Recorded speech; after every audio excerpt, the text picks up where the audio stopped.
पिछले सेशन में हमने देखा किस प्रकार से हम सम फार्मूलेशन को हमने किया तीन तरह से। एक बेसिक फार्मूलेशन लगाने का तरीका हमने पिछले सेशन में सीखा। इस सेशन में बात करेंगे किस प्रकार से हम अपनी इस फाइल को सेव कर सकते हैं।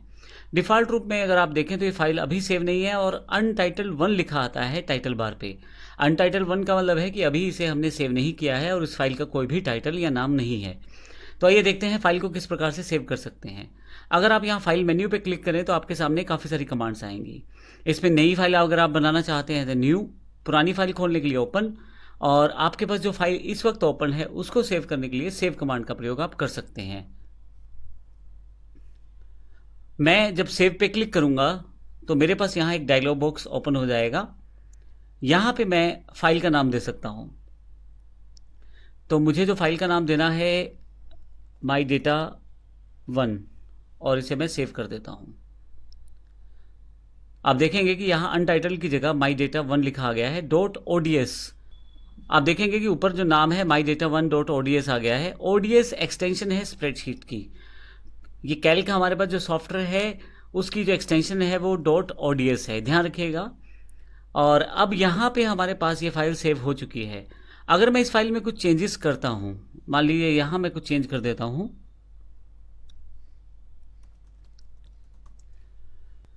जो चेंजेस आपने किए हैं उन्हें भी आप सेव कर सकते हैं। इसके लिए फिर से फाइल पे आएँ आप और फिर से सेव का बटन दबा दें। अब की बार नया नाम नहीं मांगा जाएगा क्योंकि ऑलरेडी आप फाइल को नाम दे चुके हैं। आप इसके लिए शॉर्टकट की Ctrl+S का प्रयोग भी कर सकते हैं। अब देखिए मेरी फाइल सेव हो गई है। इसी तरह से यदि आप नई फाइल बनाना चाहते हैं तो न्यू पे क्लिक करें और यहाँ पे आपके पास जो लिब्रे ऑफिस है उसके सारे सॉफ्टवेयर्स की फाइल्स बनाने के ऑप्शंस हैं। अभी हम लोग स्प्रेडशीट में काम कर रहे हैं तो स्प्रेडशीट में Ctrl+N दबाकर भी नई फाइल बना सकते हैं, यानी कि नई स्प्रेडशीट आपके पास आ जाएगी। अगर मैं इसे क्लिक कर दूं तो आप देखेंगे यहाँ पे अनटाइटल 1 के नाम से फिर से एक स्प्रेडशीट फाइल ओपन हो गई है जो डिफ़ॉल्ट एक शीट के साथ है। अभी मैं इसे क्लोज कर देता हूँ। ये मैं फिर से माई डेटा 1 .ods यानी कि मेरी स्प्रेडशीट की फाइल जो सेव है उस पर आ जाता हूँ। इसके अलावा आप अगर ओपन करना चाहते हैं पुरानी किसी फाइल को तो ओपन कर सकते हैं। मैं ओपन पे क्लिक करता हूँ। यहाँ आपको पता होना चाहिए कि आपकी फ़ाइल कहाँ सेव है। कंप्यूटर में जहाँ भी आपने फ़ाइल सेव की है वहाँ पे आप इसे ओपन कर सकते हैं। मेरी फाइल का नाम माई एम से शुरू था। एक फ़ाइल ये माई डेटा 1 है, एक फ़ाइल मेरे पास माई डेटा के नाम से सेव है। मैं इस माई डेटा .ods को ओपन करना चाहता हूँ तो फाइल पे क्लिक करना है मुझे और ओपन पे क्लिक करना है। मेरी ये फ़ाइल ओपन हो जाएगी जो दूसरी है। तो अब मेरे पास दो फाइलें हैं, अलग अलग हैं, माई डेटा .ods और माई डेटा 1 .ods। तो ओपन से आप किसी भी फाइल को ओपन कर सकते हैं। आपने जिन रीसेंट डॉक्यूमेंट्स या रीसेंट फाइल्स के साथ काम किया है वो आप रीसेंट डॉक्यूमेंट से खोल सकते हैं। यहाँ देखें ये मेरी ओडीएस फाइल्स हैं, यानी कि स्प्रेडशीट वाली फाइल्स हैं। इससे पीछे मैं सब पहले काम कर रहा था लिब्रा ऑफिस के राइटर पार्ट से, तो CCC.odt और CCC-content.odt एक्सटेंशन के साथ वो फाइलें यहाँ पे हैं। आप इनमें से जो फाइल चाहें वो खोल सकते हैं यहाँ से। इसके अलावा आप जो फाइल ओपन है करंटली आप उसको क्लोज भी कर सकते हैं। क्लोज के लिए क्लोज पे क्लिक कर दें तो आपके पास जो फाइल खुली हुई थी वो क्लोज हो गई है। इसी तरह से विजेट्स और टेम्पलेट्स का यूज़ किया जा सकता है। आप विजेट में लेटर, फैक्स, एजेंडा इत्यादि का प्रयोग कर सकते हैं और टेम्पलेट अगर आपके पास पहले से आपने सेव किया है तो उसका प्रयोग कर सकते हैं, नहीं तो मैनेज भी कर सकते हैं टेम्पलेट्स को। अब वर्जन्स का इस्तेमाल भी कर सकते हैं अपनी फाइल में। वर्जन्स का फ़ायदा ये रहता है कि फाइल एक ही रहती है लेकिन उसके अलग अलग तरह के वर्जन्स क्रिएट हो जाते हैं, जिसमें जो भी नए चेंजेस आप एक अलग वर्जन पे बना के रख सकते हैं ताकि बाद में उस वर्जन पे काम किया जा सके। और किसी कारण से आपको पुराना फाइल चाहिए हो जो सबसे पहले या दूसरे या तीसरे नंबर पे बनाया था, उस वर्जन की फ़ाइल खोल के आप उसको प्राप्त भी कर सकते हैं। देखिए जैसे मेरे पास यहाँ पे, मैं इसको डिलीट कर देता हूँ अभी। मान लीजिए मेरी वर्जन 1 की फ़ाइल है तो मैं फाइल पे जाता हूँ, वर्जन्स पे जाता हूँ और यहाँ पे मैं सेव न्यू वर्जन करता हूँ। यहाँ वर्जन 1 माई डेटा 1 सेव कर देता हूँ। ये देखिए मेरे पास वर्जन आ गया है। इसे मैं क्लोज कर देता हूँ। मान लीजिए मुझे कुछ चेंजेस करने हैं, ये इंग्लिश और साइंस नहीं चाहिए, मैं डिलीट कर देता हूँ। राइट क्लिक करूँगा कॉलम्स पे और डिलीट कर दूंगा। अब मैं इसको दोबारा सेव करना चाहता हूँ वर्जन्स पे, सेव न्यू वर्जन।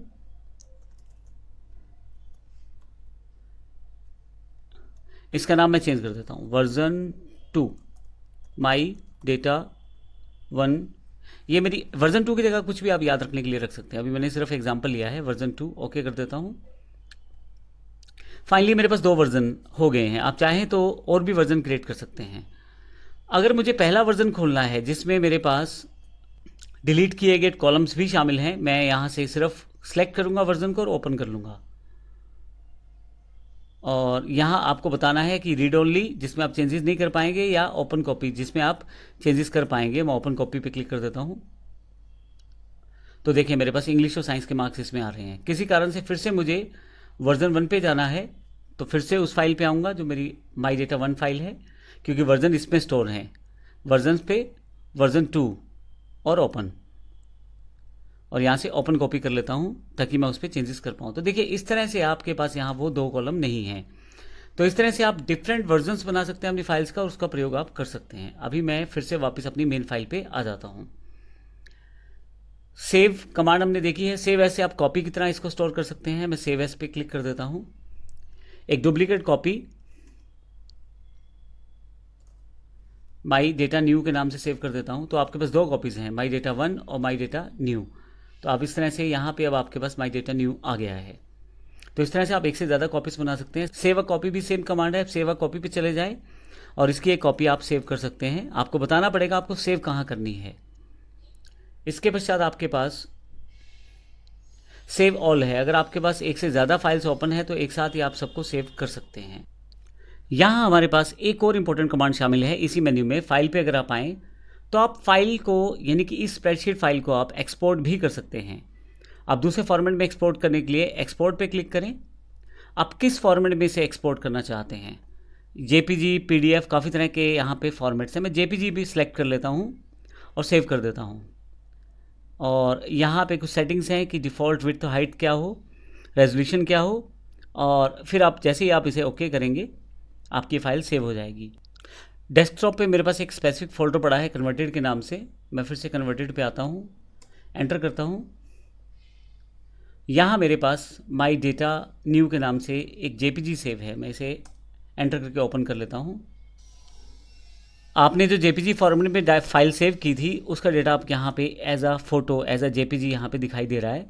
ऊपर शीट का नाम है, उसके बाद मेरा जो टेबल था, नाम, admission date, roll number, math, Hindi, total इत्यादि, वो सारी इन्फॉर्मेशन यहाँ पे सेव है।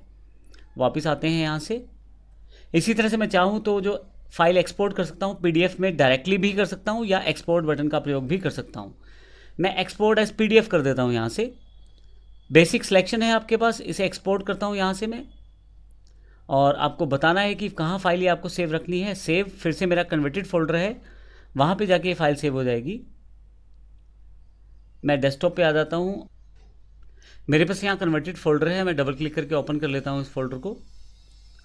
और यहाँ पे माई डेटा न्यू के नाम से मेरे पास पीडीएफ फाइल बन चुकी है। मैं एंटर कर देता हूँ। अगर आपके कंप्यूटर में पीडीएफ ओपन करने के लिए सॉफ्टवेयर नहीं है तो डिफ़ॉल्ट रूप से ब्राउज़र ओपन हो जाएगा। तो देखिए यहाँ पे मेरे पास ब्राउज़र ओपन हो गया है, माइक्रोसॉफ्ट एज।